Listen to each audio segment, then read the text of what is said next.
오늘날 인류가 도대체 어디에 서 있고 뭘 향해서 가고 있고 불교는 거기에 대해서 뭘 해야 하느냐 하는 것이 자연히 내 화두가 되죠. 후황하게 큰 소리죠. 불교라는 게 원래는 나는 그렇게 크다고 봐요. 왜? 진리, 보편을 이야기하니까.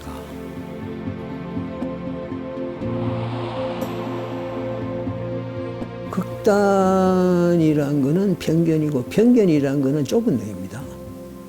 갇혀 있는 거예요, 어디에. 그럼 가치 해결 거부를 하다 보면 자연히 중도가 되는 거예요. 그래서 큰 눈은 중도인 거예요. 불교 중도가 이 시대에 할 일이 있겠다. 첫째, 종교를 살려내야 되겠다. 또 신을 살려내야 되겠다. 그리고 인간도 살리고 자연도 살려야겠다. 이게 중도가 이 시대에 해야 할 일이다. 요즘 뭐 세상 돌아가는 게 어떤 면에서 대단히 좀 우리에게 깊은 경고를 주는 면이 많습니다. 우리 우때나 선조들은 상상도 안 했던 그러한 주제들을 현대인들은 안고 굉장히 절박하게 그걸 고민해야 하는 그런 특수 상황이 지금 와 있거든요. 문제의 심각성이 거기 있습니다. 지금 인류가 마음이 다 합해져서 각 분야가 모든 노력을 다 집중적으로 경주해서 이 문제를 해결하려고 들어도 이미 때는 늦었는지도 모릅니다. 그러나 세상은 일처가 유심조를 하는데 우리 인간이 업을 지었고 또 현재 우리가 그런 벌을 받고 있다고 말을 한다면 인류의 마음이 한결같이 모여서 원력이 집중되어서 결집되어서 강력한 원력으로 방출된다면 이러한 지구온난화 문제도 그렇게 비극적으로만 치닫지 않고 어쩌면 다소 해결의 길이 모색될 수 있을지도 모르죠.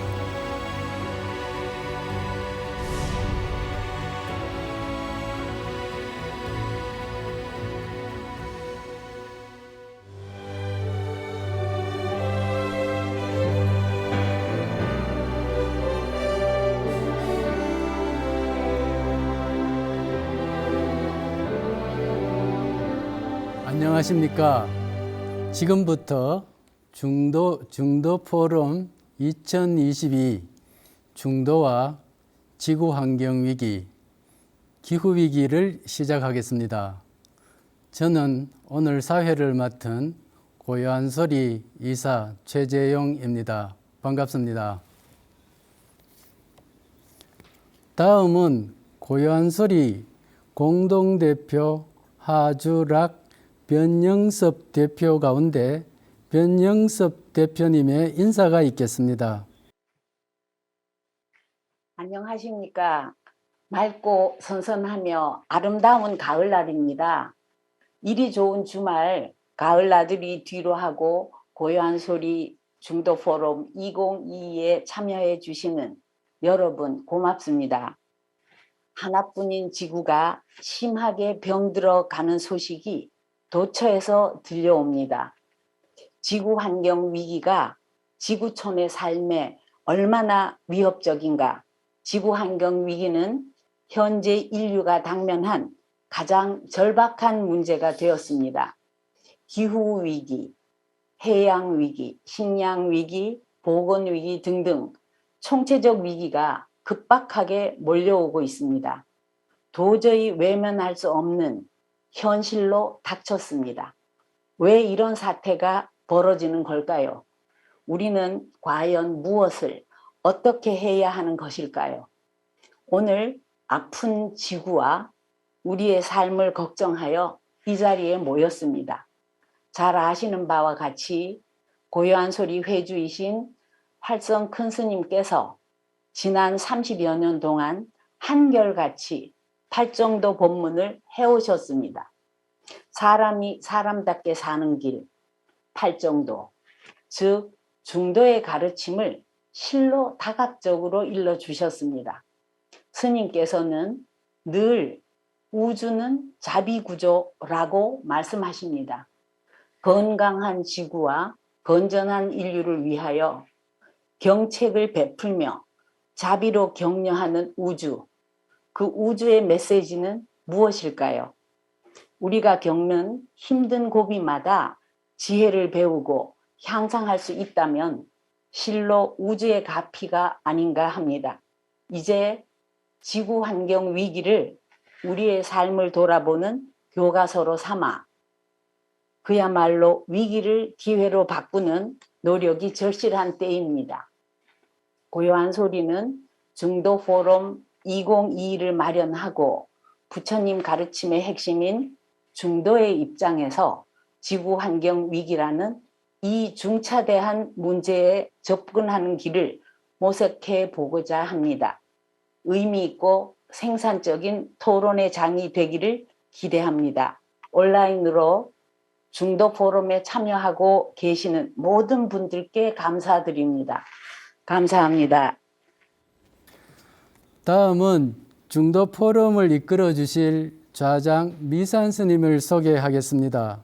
미산 스님께서는 2017년 중도 포럼 때부터 좌장을 맡아 주셨습니다. 미산 스님을 모시겠습니다.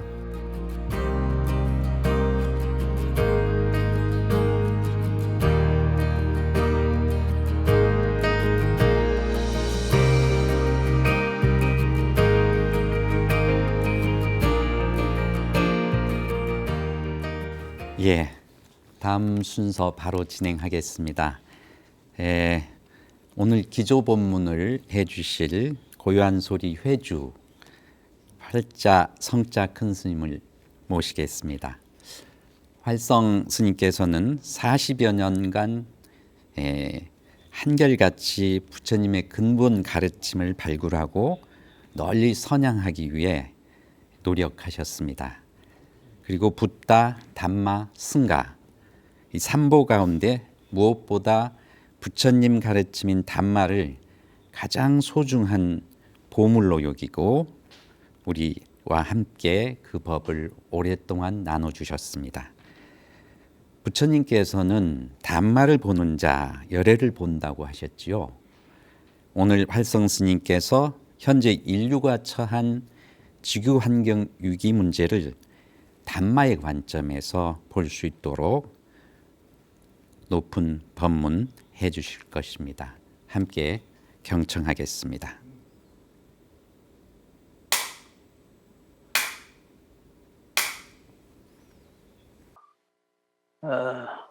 모처럼 오랫동안 격조했던 여러 분들을 만나니 참 반갑고 또 흐뭇하고 좋은데, 단 오늘 이 모임 자체가 평소 우리 고향 소리 법회 분위기인데 막상 저기 또 뭐 인터넷인가가 또 한쪽에 있어서 신경을 써야 된다고 생각하니까 굉장히 부담스럽네요.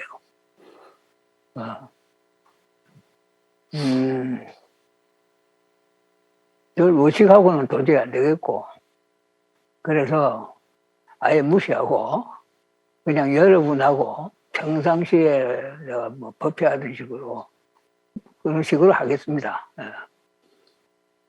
지구 환경의 위기라. 어떤 분은 보니까 지구가 위기가 아니라 지구를 둘러싸고 있는 환경이 조금 변화가 있다, 이런 이야기를 하고 하는데 정말 참 어마어마하대요. 뭐 홍수 피해, 뭐 가뭄 피해, 그리고 뭐 또 경고가 나오는 그 뭐 해수면 상승, 뭐 이런 이야기들 끔찍하죠. 그리고 그게 참, 인류가 겪고 있는 큰 고난인 것은 분명한데, 근데 내가 조금은 좀, 뭐랄까, 내 주제를 넘어서는 이야기지만, 그걸 이래 보면서, 좀 비판적으로 보게 돼요. 과연 지구 다가 그런가? 지구 환경 위기고 지구 보편적으로 다 그래 뜯어야 될 거 아닙니까? 그럼 어느 지구상에 어디에 사는 어떤 뭐 존재, 사람뿐만 아니라 모든 생물들이 다 겪는 그런 위기라 해야 돼, 위기라는 뜻이 되는데, 그건 나는 조금 이상한 게, 왜 어느 지역에는 유독 이 현상이 많이 나타나고, 또 어디는 조용하고 잠잠하냐, 이게야. 조금은 뭔가 이런 걸 자연현상으로 나는 보지 않고, 하늘과, 말하자면 어떤 관계, 인간과 하늘의 관계, 뭐 조금 더 어떤 표현을 써도 괜찮을까 모르지만, 하늘이 만일 이 태풍을 통해서 인간에게 어떤 경고랄까? 경책을 주는 것이 아닐까 하는 생각을 이왕부터 많이 했거든요. 이 우주에 말이요, 의미 없는 일이 있을 수 있나? 다 있을 것이다, 이게요. 그럼 태풍은 그것도 하나의 의미 현상이라고 봐야 될 거 아니냐? 그래 보면은 왜 일본에는 참 착하고 선한 사람들도 많이 있고 할 텐데, 왜 저렇게 참 몹쓸 그런 고통을 겪어야 하는가. 그리고 그냥 뭐 바다 하나 가장 가까이 떨어지는 한국은 비교적 어떻게 해서 그걸 모면하는가. 이거는 뭔가, 왜 이런 현상이 벌어지는가. 그걸 이제 내 식으로, 내 멋대로 이제 생각을 하니까, 그 업이라는 용어가 자꾸 떠올라요. 유독 재난을 많이 겪는 지역이 있더라고요. 그래서 그걸 이래 조금 눈여겨보니까, 첫째, 미국이 많이 겪고, 또, 호주도 많이 겪고, 그리고 이제 일본이 많이 겪고, 그리고 지중해 북한이 많이 겪더라고요. 지중해 남한과 북한이 있잖아요. 근데 그리스, 로마, 뭐 스페인, 프랑스, 이 다 포르투갈 전부 북한이거든. 근데 그 북한 지역이 유별나게 불도 많이 나고, 터키도 들어가네요. 불도 많이 나고, 뭐 여러 가지 작은 기상 이변을 많이 겪더라고. 그럼 거기에 벌어진 역사 내지는 업은 어떨까? 그리스 대표가 이제 아테네일 텐데, 아테네 하면 옛날부터 해적민족이죠. 그건 뭐 아주 공공연한 해적민족이야. 그래서 뭐 동부에 소위 지중해 동부 연안, 뭐 터키는 같이 많이 싸웠으니까 뭐 그거 어떻게 말해야 할지 모르지만 에집트부터 쭉 북쪽으로 시리아 뭐 이렇게까지 올라가면서 참 그 그리스인들이 해적을 많이 당했거든요. 우리가 일본에게 당한 외국 침입하고 비슷할 거예요. 유별나게. 그런데 그 지배란 게 뭘 의미하는지 여러분 잘 알잖아요. 그야말로 참 살생과 약탈이죠. 흉악한 일을 했죠. 그래가 뭐 남미의 원 살던 뭐 마야족이나 뭐 이런 다 아마 씨가 말랐잖아.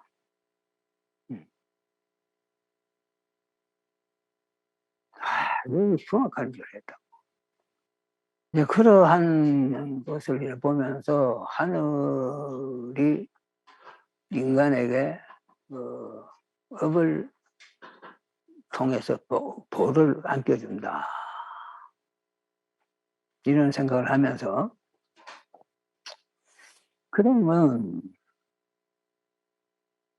이거는 이제 우리가 뭐 눈에 보이는 하나의 바깥으로 드러나는 현상이고,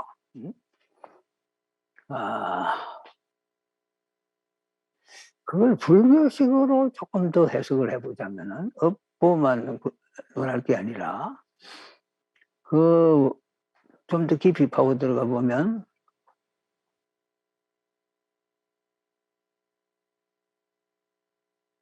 자연현상이란 말이 불교식으로 말을 하면 색계의 소식이에요. 색계의 소식이에요. 색의 소식이에요. 색은 여러분이 잘 아시죠? 지수화풍 4대. 그리고 그 4대가 만들어내는 현상들. 그걸 색이라 하죠. 그러면 자연 재난이니 어쩌니 하는 이야기하고 색하고 이래 보면은 이야기가 많이 그 포인트가 달라져요. 우리가 좀 더 그 사태를 비상적이 아니라 본질적으로 파고들 수 있도록 문을 열어준다고요. 색이란 말이 안고 있는 여러 가지 그 의미들, 이걸 천착해 보면은, 자, 색이란 말이 용처도 많죠, 불교에서.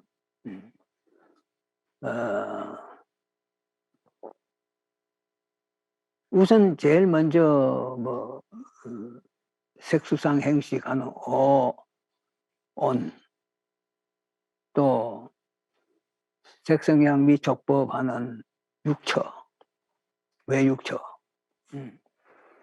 그리고 또 이제 우리가 조금 또 보면은 삼계란 말이 나오죠. 욕계, 색계, 무색계.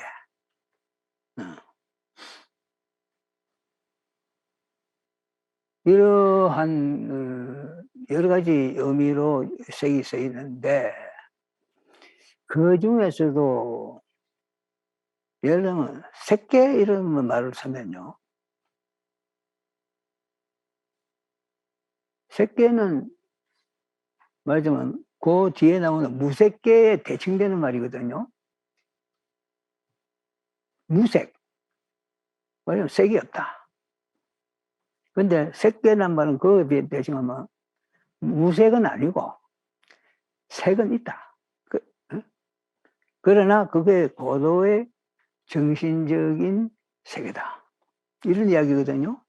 왜냐하면 사선의 세계니까. 초선, 이선, 삼선, 사선 알죠? 그 세계의 소식이거든. 그러니까 색이란 말이 그 뜻이 되면은 물질이 아니고 정신과도 굉장히 연관이 된다 이 말이에요. 그렇죠?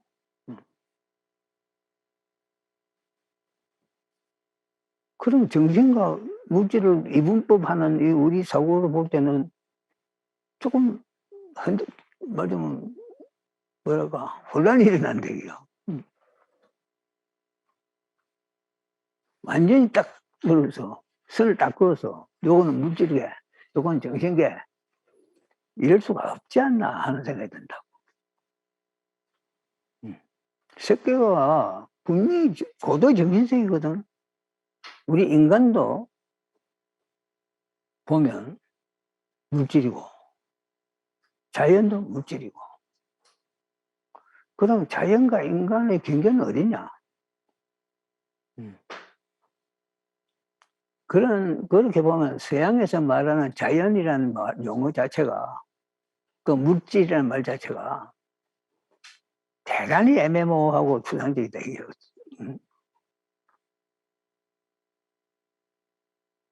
그보다는 훨씬 더 색이라는 용어가 갖고 있는 그 다위성, 여러 가지 의미를 살려서 보면 참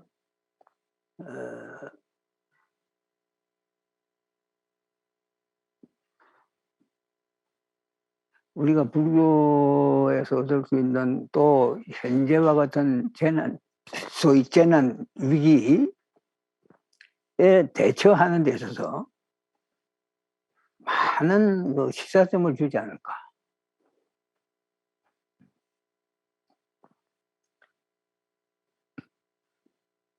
기후위기로 저는 접근을 하면요, 탄소 중립화식의 논리밖에 나올 게 없을 것 같아요. 그렇죠? 우리 학자분 앉아 계신데 한번 물어봅시다. 물질적으로 자연을 접근하면 탄소가 너무 많아서 이런 사태가 생겨서 하면, 그래서 우리가 모든 노력은 탄소를 중립화시키는 데 있다, 탄소 제로를 실현하는 데 있다, 이렇게 이야기가 흘러간다고요. 근데 불교에서 색은 용처도 다양하듯이 접근할 수 있는 방식도 많아요. 우선 말이요, 재밌잖아요. 욕계, 색계, 무색계로 하는 자체가, 네? 어떻게 보면 색을 이용도 하고 통로로 삼을 수도 있고, 또 필요할 때는 피할 수도 있고, 색에서 벗어날 수도 있고, 특히나 인간의 인식, 의식 구조에 있어서의 그 산야라는 문제하고 연관될 때는 그 피할 수 있다는 건 굉장히 중요한 거거든. 우리가 이 상노름을 일삼고 사는 게 인간 숙명인데, 근데 그걸 피할 수도 있다, 벗어날 수도 있다. 그건 굉장한 이야기죠. 불교에서 그 이야기를 하니까 그쪽으로 관심이 돌지, 안 그러면은 서구 철학사에서는 아마 어떤 식으로 또 그걸 접근하는지는 모르지만 그 통쾌한 어떤 길이 나올 것 같지는 않아요. 우리가 이제 담마를 통해서 문제를 해결하고 싶어 하면은 우선 이 기후위기니 하는 이런 현상들이 전부 이제 담마로 바뀌면요, 그 법이거든요. 고통의 법. 아니, 누가란 말이야. 그러면 부처님은 그 두카에 대한 해결의 길도 같이 제시했거든. 그게 가능하려면 모든 현상을 진리로 보는, 말하자면 내가 그 법의 이야기를 좀 하면서 그런 이야기를 한 적이 있는데, 부처님 법을 만드셨는데 그거는 깨달은 눈으로 본 모든 사태는 다 법이다 이게요. 깨달은 눈으로 보면. 깨닫지 못한 눈으로 보면 전부 천차만별의 그냥 딴 소식, 엉뚱한 소식인데 깨달은 눈으로 보면은 다 법이다. 한결같이. 그래서 그 소식을 이제 살살하게 부처님 법으로 풀어줬다 이게요. 지금 불교가 이런 사태를 이제 법으로 이래 보면은 이건 하나의 두과고 두과를 해결하는 길은 팔중도대예요. 진리분상에서 두과가 나오니까 진리분상에서 해답도 나오는 거요. 그게 즉 도요. 팔중도요. 지금 아까 이야기한 그 참 어마어마하고 무시무시한 그 자연현상 같은 것도 한낱 환이다 하는 이야기가 바로 나와요. 환. 신기루다 이게. 지금 우리가 엄청나게 보고 뭐 하지만 우리 존재 자체부터가 신기루다 보니까 그러다 보니까 뭐 그것도 다 하나 신기루요. 그럼 우리가 그 신기루의 그 어떤 격렬성, 참혹성 거기에 그냥 완전히 사로잡혀가지고 그걸 뭐 절대 위기다, 인류 종말이다 이렇게 찾는 거는 이 타당한 이야기냐 이게요. 우리 법으로 팔중도를 이래 보면은 첫째 정견으로 비추어도 정사로 비추어도 그 모든 현상들이 참 환이고 고고 그리고 뭐 해결을 하는 것은 팔중도에 의해서 간단하고 그런 것이다 이게요.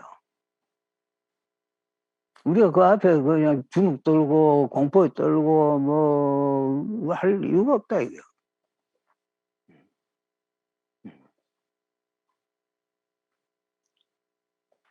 예, 다만 문제가 되는 거는 어떻게 우리가 이 고를 팔중도를 통한 고의 해결을 실질적으로 비근하게 아주 직접 이 생활 속에서 해결할 수 있을까? 여러분이 예를 들면 팔중도 닦으라 하면은 첫째 조금 무겁죠? 응? 팔중도 하면은 그 쭉 나오는데 제일 끝에 가면 또 정정이 나와. 응? 근데 정정은 사선이라 해. 그럼 사선을 우리가 공부를 해가지고 닦아야 된다 하는 이야기가 돼. 그럼 팔중도 말 입에 쉽게 못 나와. 그래요, 안 그래요? 쉽게 나올 수가 없지. 사선을 닦은 다음에 이야기해라 이렇게 하면 할 말이 없는 거예요. 그리고 그 말이 또 맞으니까. 근데 너무 무거운 말이다 이게요. 그래서 그런 무거운 길 말고 팔중도를 아주 정말 닦아낼 길이 또는 문제를 해결해낼 길이 없을까? 아마 부처님 당시부터 그게 문제였을 거예요. 인도인들은 원체 정을 잘 하니까 우리가 인도 여행을 가서 보면 그 뭐 산야신이니 뭐 길에 다니는 사람들도 눈은 저먼 허공에 그냥 가 있고 참 그런 사람을 많이 봤거든. 또 아마 그 풍토에도 정은 좀 손쉽게 이루어지나 봐요. 우리나라 사람들도 남방에 가서는 정 공부 잘하고 왔다 이러는 사람이 많거든. 그러니까 잘 되더라 이게요. 미얀마 가서도 잘 되고. 근데 그 사람들이 한국에 와서는 막 그냥 갈팡질팡해. 안 되는가 봐. 왜 그럴까? 근데 정이 어쨌든 간에 조금은 그 풍토라든가 기후라든가 뭐 이런 조건을 많이 타는 것 같아요. 근데 그 정을 그렇게 뭐 정색을 하고 닦으려고 될 게 아니라 일단 옛날부터 열려면은 팔중도를 개정의 사막으로 푸는 전통이 또 생겨나거든. 그것도 내가 보기에는 말이야. 팔중도의 그 무게에서 좀 헤어나려고 하는 노력 같기도 해요. 이거는 정설은 아니에요. 내가 그냥 해보는 소리요. 응? 예를 들면은 제일 끝에 목표로서 팔중도의 정을 탁 놓는 거하고, 어? 개정해로 해가지고 정 정도로 이래가 중간에 이래 놓고 개로 이렇게 풀어서 접근하는 거하고 어느 게 용이할 것 같아요. 같이 노력을 한다고 보면. 응? 후자가 용이하죠. 그러한 용이함을 특히 비구니들이 아마 먼저 했나 봐. 그래가지고 그것도 보면 뭐 단말 있는가 누군가 부처님에게 저는 이렇게 보고 싶은데요 하니까 맞다 인정해 주거든. 부처님은 no 하는 말을 안 해요. 왜? 다 그게 그 사람 방편이고 나중에 결론은 똑같으니까. 그러니까 미리 그냥 엄격하게 뭐 처음부터 맞다 틀리다 이런 식으로 안 한다고. 맞아. 그래 해봐. 나중에 같은 소리 나고. 그래서 저 개정해로 하는 것도 있어. 그것도 쉽지는 않았죠. 당연히. 근데 요새 와서 개정해를 갖다가 좀 더 쉽게 실천할 방법은 없을까? 또 생각이 된다 이요. 우리 인간 게으른 동물들은 어떻게든 쉽고 용이한 길을 찾는 그 감각이 아주 발달되어 있으니까 흔히 찾는단 말이에요. 찾아보니까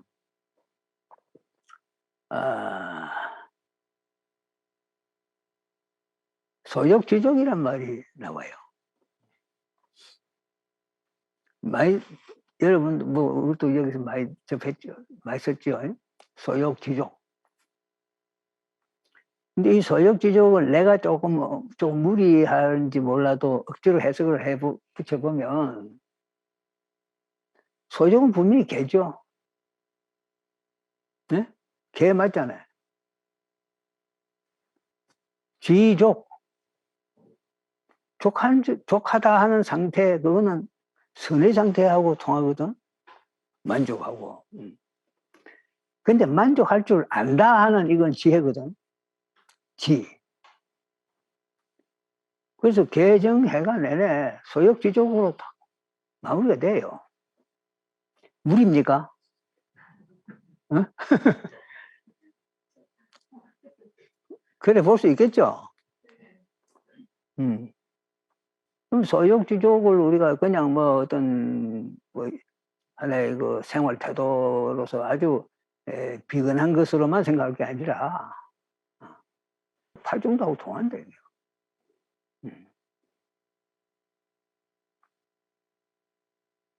그래서 이제 그런 식으로 이해를 해 나가다 보면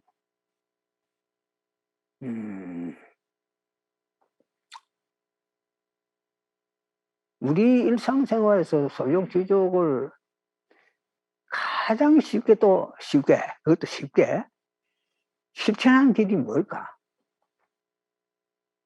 스님들이 생활하고 있는 이것이 바로 소욕지족의 실천 아닐까? 즉 성가생활. 실천 아니겠어요?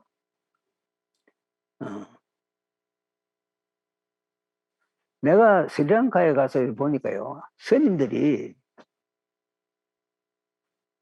뭐 별로 열심히 정진한 것 같지도 않고,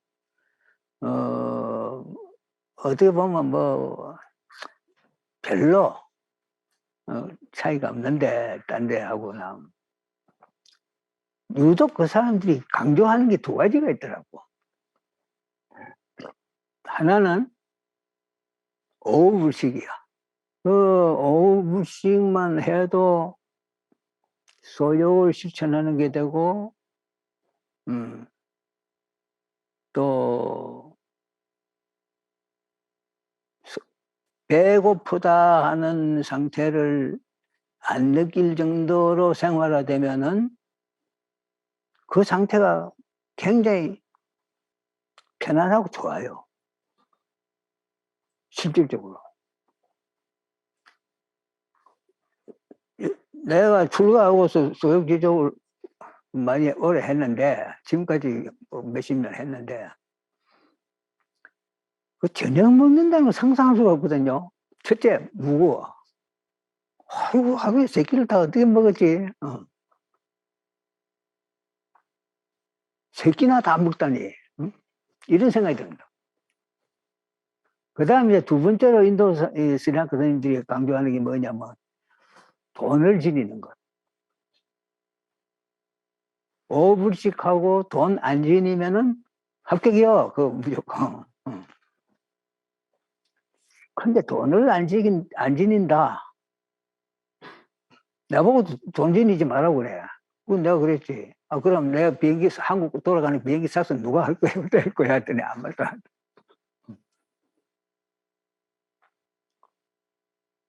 어쨌든 돈. 그럼 돈을 지니고 제일 나타나는 게 뭐냐면, 말하자면 뭐 자본주의, 병폐화 그대로 다 드러나죠. 돈 있는 데서 다 나오지. 돈 없으면 자본주의가 뭐고 아무 관계가 없다고. 그래서 돈 안 지니는 또는 돈을 적게 지니거나 또는 돈을 무시하는 관념을 키우거나. 여러분이 다 돈에 어떻게 보면 사로잡혀 있다고 평가받거든. 실제로 그렇든 말든 간에. 그걸 벗어나는 것. 이게 참, 중요하면서도 우리 성가의 여러분들이 이 시대 사람들이 배워야 할 제1덕목이 될 수도 있다고. 그래서 그렇게만 하면, 첫째, 밤문화가 사라져요. 밤생활, 밤문화. 저녁에 뭐, 보통 보면은 여러분이 흥청거리는 거죠. 낮에 흥청거리지 않잖아. 밤에 흥청거리지. 즉, 밤생활. 이게 참 중요합니다.